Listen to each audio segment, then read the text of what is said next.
I folded the envelope slowly that morning. No ribbon, no card. Just clean, sealed white paper, 3 months of rent tucked inside, paid in full.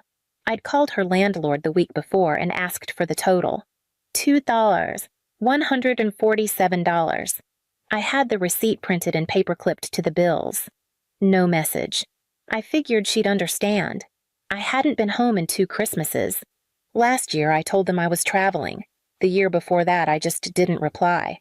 But this year, I thought maybe things had softened. Maybe Eliza losing her job, moving into that duplex with the peeling windows, and watching her marriage fall apart would have changed something. Maybe she'd let the performance go for once. The living room still looked the same.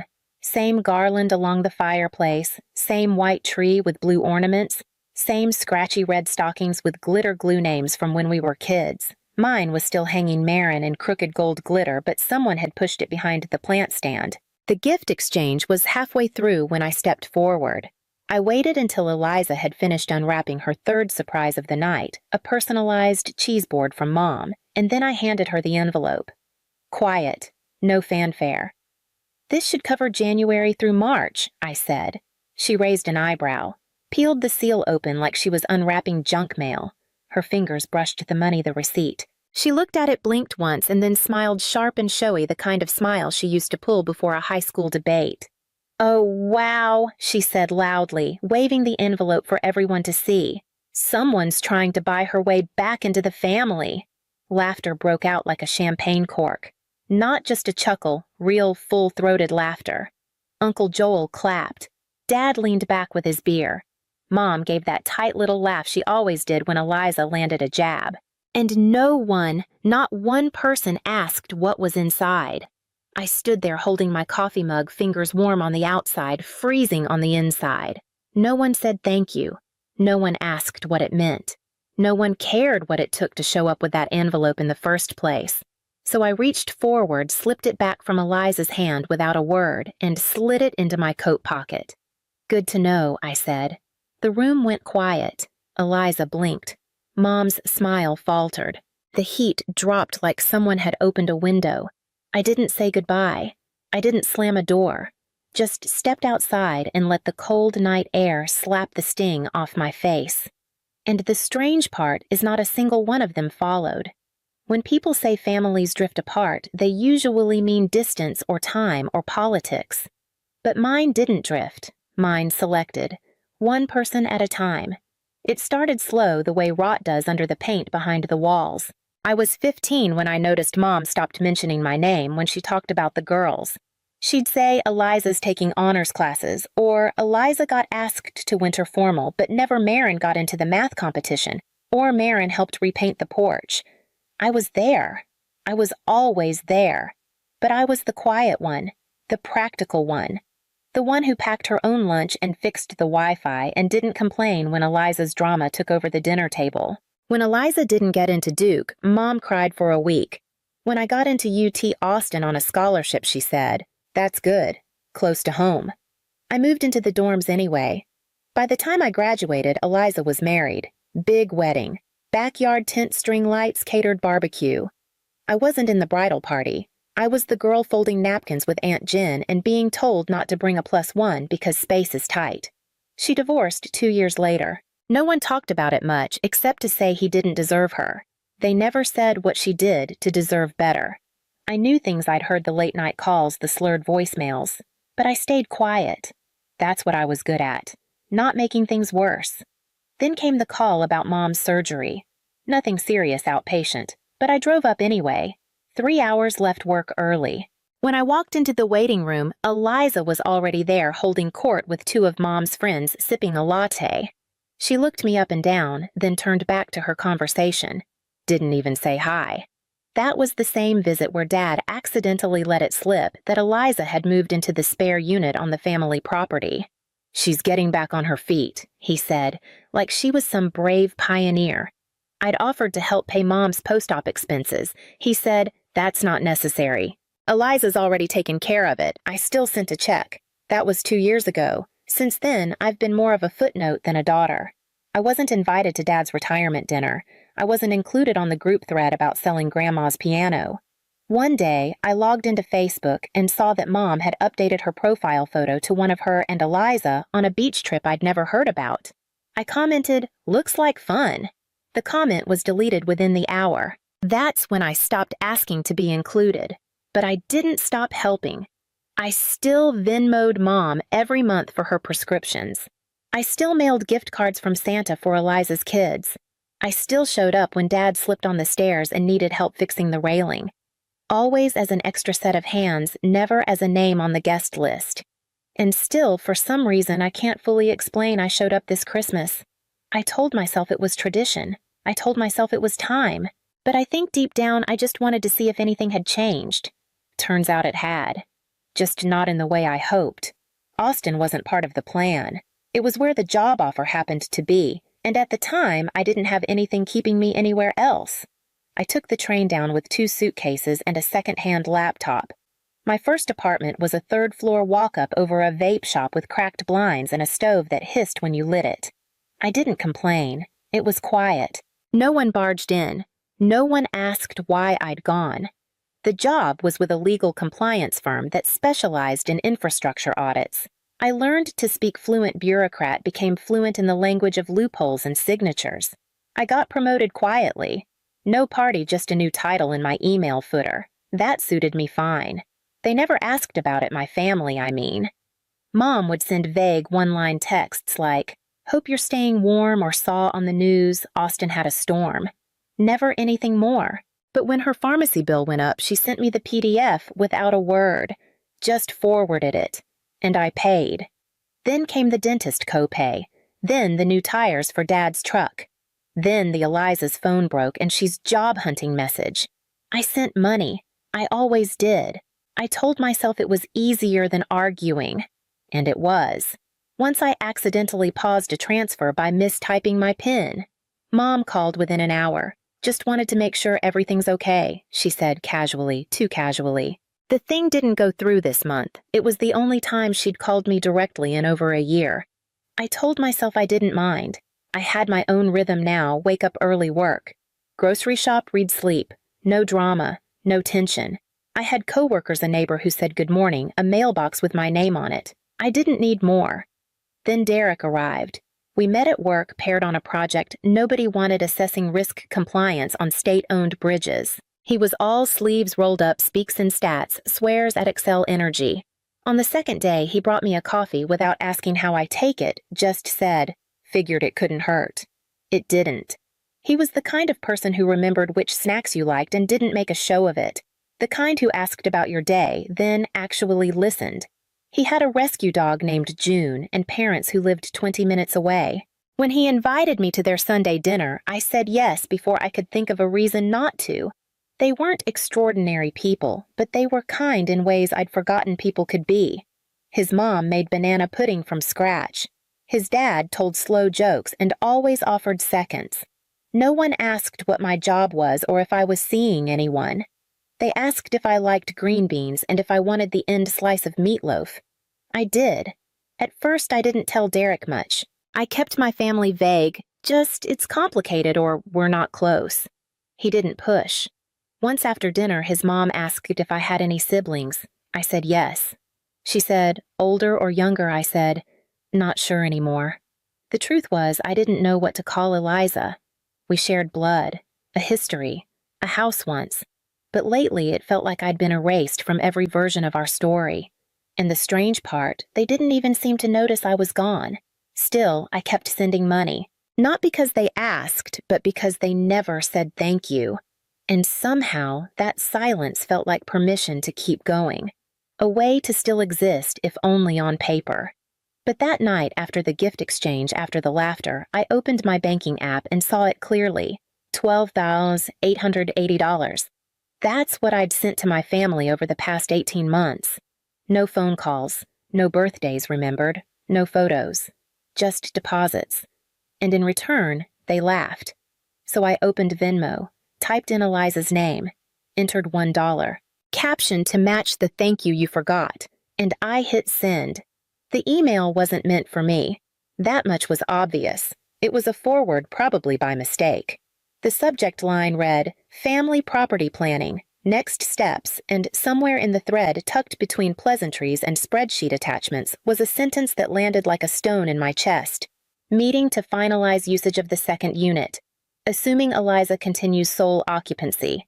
My name wasn't mentioned, not once. Not as a beneficiary, not as a sibling, not even as someone to be looped in.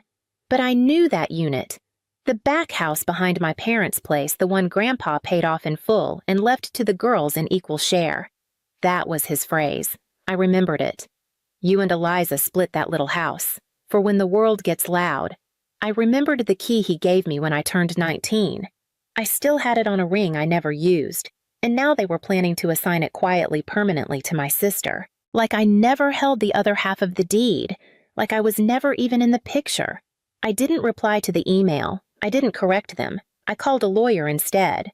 I didn't want to sue. I just wanted the paper trail. The will, the records, the change of ownership documents I never signed. I wasn't angry, at least not in the way people think of anger. I was precise. Calm. It took a week to gather what I needed. Grandpa's original file, the county records, and a scanned document dated 6 months after his death stating I had voluntarily relinquished claim to the property. The signature wasn't mine, not even close.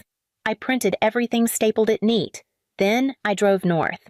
The family meeting was scheduled for Sunday afternoon at a mid-tier steakhouse they all liked, casual but private. I parked across the lot, watched from my car as Dad helped Mom out. Eliza trailed behind in a blazer she probably borrowed. Everyone looked comfortable, like they'd already decided. I waited until they were seated, then I walked in. The host blinked at me. "Party of..." "I'm with the Taylor group," I said. "They're expecting me." They weren't. When I stepped up to the table, the air shifted. Mom looked surprised, but not in a warm way. Dad said Marin like he wasn't sure if I was real. Eliza stared like I was holding a lit match near her curtain. "Hey," I said, just here to listen. No one offered me a seat, so I pulled one out myself. Eliza cleared her throat. "This is kind of a sensitive discussion." "I know," I said. I laid the folder on the table. "That's why I brought facts." Dad opened it. His eyebrows drew in. Mom said my name again, softer this time. I didn't raise my voice. I didn't accuse anyone of anything. I just said I didn't sign that form. The one that says I gave up my half. Silence. Eliza reached for the folder. I placed my hand over it. "You can read it after lunch," I said. "I just wanted you to see I still exist. On paper. And in memory." No one argued. I stood up. "I won't stay," I added. "Don't worry. This isn't a scene. It's just a reminder." I nodded once and left the restaurant, my footsteps quiet on the tile. They didn't follow, but this time I knew they wouldn't. I thought that would be it. That after I placed the folder on the table and walked out of that steakhouse, they'd go quiet, circle the wagons, rewrite the moment like they always did. Instead, 2 days later, I got an email from Eliza. "Can we talk not to fight, just to understand?" There was a number at the bottom, her new cell. She'd changed it after the divorce. I stared at it for a long time. Then I called. She picked up on the first ring. "No hello, just..." "Why didn't you say something sooner?" I didn't answer right away. I wasn't sure how to. The silence stretched. I didn't even know there was a form she added. "Mom handled it." "Of course she did. Eliza." I said finally, "Do you remember what Grandpa told us about the house?" She hesitated. He said, "We'd always have somewhere to land, that it belonged to both of us." I waited. He didn't want us to fight over it, and yet I said somebody decided to pre-write the ending. She didn't argue. That surprised me. "We're meeting again on Sunday," she said. "Same place. Can you come?" I could have said no, but I didn't. This time when I arrived, they had a seat open. No warm welcome, just a space. That was enough. Mom looked tired. Dad had a folder in front of him, mine returned the pages still in order. No one said anything for a long time. Then Mom cleared her throat. "I thought I was doing the right thing," she began. "Eliza had just lost the baby. She was in pieces. You were far away. We didn't know if you'd even come back." I didn't interrupt. I let her talk. I signed the form. I know I shouldn't have, but I figured it didn't matter, that you weren't interested in any of it anymore. You figured wrong, I said quietly. She nodded. I see that now. Eliza looked between us. What do we do? Dad spoke for the first time. We can amend the trust, he said, have it legally corrected, acknowledge the co-ownership. No one's contesting anything. He looked straight at me. And for what it's worth, I'm sorry. I should have checked. I didn't expect him to say that. Not because he wasn't capable, but because it had never occurred to him he needed to. I'm not here to reclaim property, I said. You can keep the structure. I just want the name restored, officially, and permanently. Another pause. Then Eliza asked, why now? And there it was, the real question. I'm not asking to be part of the family, I said. I just want to make sure that when people look back, they don't see a version of this story where I never existed. Silence. Mom reached for her purse, pulled out something small, an envelope. I found this when we were cleaning the guest room, she said. I think it was yours. She handed it to me. It was a letter. My handwriting, postmarked 4 years ago, a birthday card for Eliza's daughter. It had never been opened. I didn't even know this came, Eliza whispered. Mom. I put it aside, she admitted. It was a rough year. And then, I forgot. The word hung there like smoke. I folded the card, slid it into my coat. I won't drag this out, I said, standing. I didn't come here to settle scores. Eliza stood too. Are you leaving again? I looked at her, really looked. She wasn't smug this time, just tired. I never stopped leaving, I said. I just finally noticed. And then I walked out. Not fast, not dramatic, just done. The ride back to Austin was quiet. Derek didn't ask questions. He never did unless I looked like I wanted to talk. That's something I learned to love about him, his ability to be present without invading. We stopped once at a roadside diner with cracked linoleum and bad coffee. I didn't say much, just ate my sandwich and stared out the window watching 2 crows pick at a napkin near the parking lot. When we got home, I dropped my bag by the door and stood there for a long minute. I'll start a load of laundry, Derek offered gently. I nodded but didn't move. I don't know what I expected. Not peace. Not clarity, but maybe something louder. A final word, a release. What I got instead was the quiet settling of something long overdue. That night, I went through an old box I kept under my bed. Inside were things I hadn't touched in years, cards I'd written, and never sent copies of bank transfers I'd made for Mom's meds printouts of emails no one ever replied to. I took out the unopened birthday card, the one Eliza never saw, and placed it with the rest. Not as a wound, just a record. A thread I wouldn't follow anymore. I didn't call them after that. No follow-ups, no holiday messages. And they didn't call me either. I think on some level we all understood that chapter had closed. Not with drama, not with forgiveness, just finality. 2 months later, Derek's mom invited us to her birthday. I offered to bring a side dish. She asked if I knew how to make cornbread. I said, not really. She smiled. Well, you're about to. That day in her kitchen, elbows dusted with flour, I felt something I hadn't in years, belonging without bargaining. Just existing exactly as I was. No titles, no proof required. Later that week, Derek hung a small frame near our front door. Inside, it was a photo me on the porch holding a mug, eyes squinting into the sun. I didn't know he'd taken it. I asked why he chose that one. Because you look like you're home, he said. It made me pause. I hadn't used that word home in a long time. Not out loud, not even in my own head. But maybe that was the truth of it. Not that I'd been cut out, but that I'd finally stepped out. And stayed out. And I didn't miss the wait. Sometimes at night I still think about that envelope. Not the money. The moment. The way the room laughed. The way no one asked what it cost me to show up. But now I don't feel it in my chest anymore.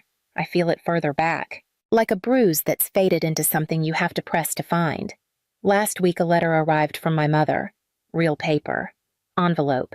My name written in her careful old-fashioned script. I didn't open it. I didn't tear it up either. I just placed it in the box with the rest. The life I tried to keep warm, even when no one reached back. And then, I shut the lid. Some people leave by slamming doors. Others leave by no longer knocking. I was the latter. And I think that's why they remember me now. Not because I shouted, but because they can't fill the silence I left.